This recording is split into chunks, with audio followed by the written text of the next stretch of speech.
Hello, and welcome to this lecture on Chapter 2, Writing, and the film Stranger Than Fiction. I like to begin this lecture with a quote from Billy Wilder. In it he says, "In a good script, everything is necessary or it ain't good." What do you think he meant by that? Well, I think it boils down to the simple formula that if it is left in, it is important. Because stories must capture and hold our attention. Filmmakers must heighten reality and omit the distracting, irrelevant details. Another way of putting it is Hemingway's famous quote, "As a writer, you must be able to kill your darlings." As a writer, you have to be able to remove anything that is unnecessary. Because as an audience, we don't always have to understand the significance of the event from the moment it occurs, but it must make some sense by the end, or else we feel cheated. We feel that the screenwriter hasn't done his or her due diligence. The challenge for the screenwriter is determining what to leave in, and this is where we get those multiple drafts of screenplays. It's a lot of times really about cutting, rewriting with scissors, and figuring out what is necessary to leave in that script. And that gets us to our next section, story versus plot.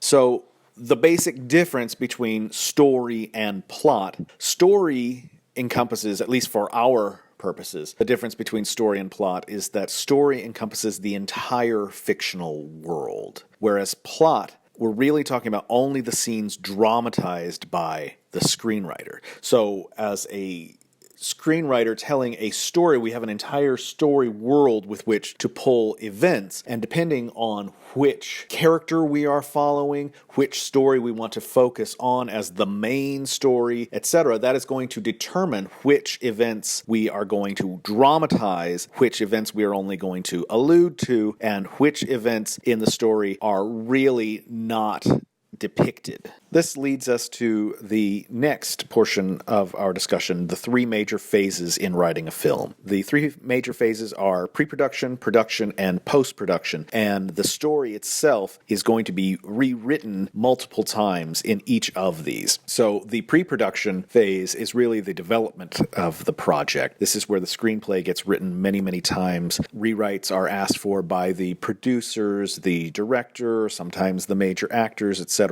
and the screenplay gets developed for production. This is when the actual shooting of the film occurs. And this is where all of these choices are going to be made by all of these collaborators. And we're telling a very different story, even if we adhere faithfully to the screenplay, because of all of those choices in lighting, in actor choices, in staging, etc. They're all going to help to rewrite this film. And then finally, in post-production, when all of these pieces are put together in the editing room. And again, even if we adhere faithfully to the screenplay, we can tell thousands of different variations of this film in the editing room.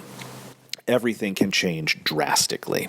Screenwriters tend to work in primarily one of two ways, on spec or for hire. On spec means a screenwriter has an idea and then writes a screenplay based on the speculation that this will get purchased by a production company. The other way, for hire, means that the screenwriter is hired, commissioned by a producer to create a screenplay, oftentimes based on some other work or an idea that a producer has. Either way, the screenwriter really doesn't have much control over the screenplay once that property is sold. This is different from a playwright who maintains ownership of the property. The screenwriter is exchanging ownership of the property for a lot of money. Some of the screenwriting principles that we're going to talk about. I like this quote because it illustrates the screenwriting principle very well. A killer shark terrorizes a New England beach community and then leaves. What is missing here? Well, what is missing here is a driving action, a conflict.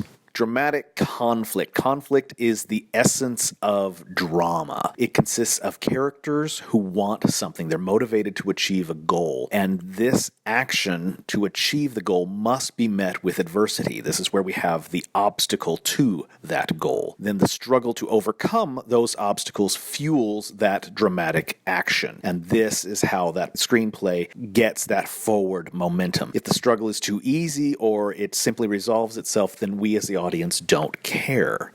Dramatic action means that stories are not static. Things change in the story. Action may contain any combination of physical, psychological, or emotional aspects to them, depending on the genre or style of the storytelling. This gets us to our next two ideas, internal conflict and external conflict. Internal conflict, we might say, is a story that is more character-driven, and external conflict we have in stories that are more plot-driven. All films contain both internal and external conflict, but certain films turn more on one or the other. So my question for you is, does Stranger Than Fiction turn more on internal or external actions? View the film and decide for yourself. It certainly contains both, but my question for you is, which internal or external does the film turn on more? Linear versus non-linear. A quote I like is that a story should have a beginning, a middle, and an end, but not necessarily in that order. Most stories are going to contain a beginning, a middle, and an end. If the story is told in a straightforward, linear, chronological telling, then we have the beginning, the middle, and the end in that order. Conversely, if it is a non-linear telling, that telling jumps around in chronology. All of those elements, the beginning, the middle, and the end, are there. They are just sort of mixed around a little bit. A prime example of this would be Pulp Fiction or Citizen Kane. These are two very famous films that are jumping around in chronology. And one of the reasons for this nonlinear storytelling is that it allows the audience to participate in putting those elements back into some sort of chronology. That's part of the fun of watching a nonlinear film, is that we are piecing that puzzle, putting it back together. One of the primary devices that a screenwriter will use is suspense, that withholding of information. It excites curiosity by foreshadowing an eventual outcome which will answer the major dramatic question. So in Stranger Than Fiction, we could argue that the major dramatic question would be, will Harold Crick stop his imminent death? If the screenwriters answer that question too early, then the film would lose all momentum. This is the thing that keeps the audience engaged to find out the answer, and we withhold that information until the climactic moment where the payoff has the greatest effect. So the climax of Stranger Than Fiction will answer that question, will Harold Crick stop his imminent death? One question I always ask students is, why does Harold Crick accept his fate? He has the opportunity to not do what Karen Eiffel has written down in her story. He could avoid that, and Harold Crick is trying, for the most part, for the film to avoid his fate, his imminent death, but then he decides to accept this fate. And my question to you is why? Why get hit by the bus?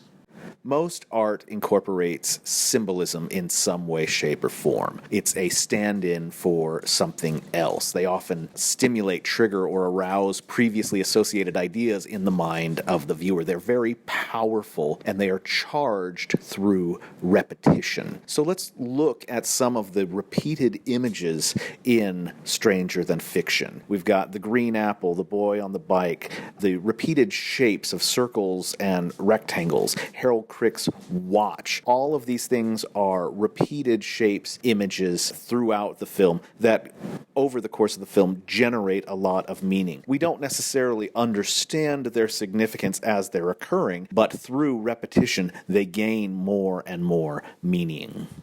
Next, I want to talk about irony, two specific uses of irony that we see in Stranger Than Fiction: dramatic irony and situational irony. Dramatic irony is when a character in a movie says or does something that has one meaning, but which we, the audience, realize possesses a totally different meaning. We, the audience, have knowledge that the characters in the story do not have. So think about the knowledge that we, the audience, have that Harold Crick does not have, that Karen Eiffel does not not have. And then think about how the filmmakers take that knowledge that we have that those characters don't have, and then provide the characters a knowledge that we, the audience, do not possess. Now, the filmmakers are withholding that knowledge and taking dramatic irony and flipping it on the audience. Now, we want to know those things that Karen Eiffel now knows, that Harold Crick now knows, that Professor Hilbert now knows, which is essentially how Harold Crick is going to die. They all know, we do not. The next is irony of situation. This is when there is a sudden reversal of events so that a character's actions result in the exact opposite of his or her intentions or expectations. Think about the classical story of Oedipus. Oedipus is trying to escape his fate. He's trying to escape his fate of murdering his father and sleeping with his mother. And he goes to great lengths to avoid this, but every step he takes to avoid this actually ends up taking him one step closer to achieving that fate. He thinks he is avoiding it, but by trying to avoid it, he gets one step closer. So think about how Harold Crick makes all of these attempts to avoid his fate, but each one of those steps takes him one step closer to his fate. Think about the ironic character that Karen Eiffel is trying to create. She is inventing a man who doesn't know how to live, teaching him how to live so that his death will now have more meaning.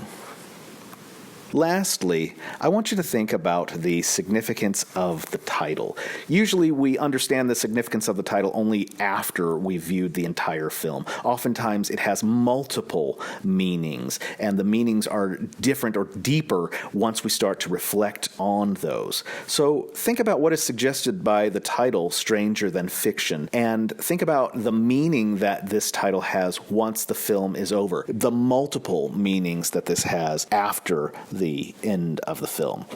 So thank you very much for listening to this lecture, and enjoy the chapter and the film.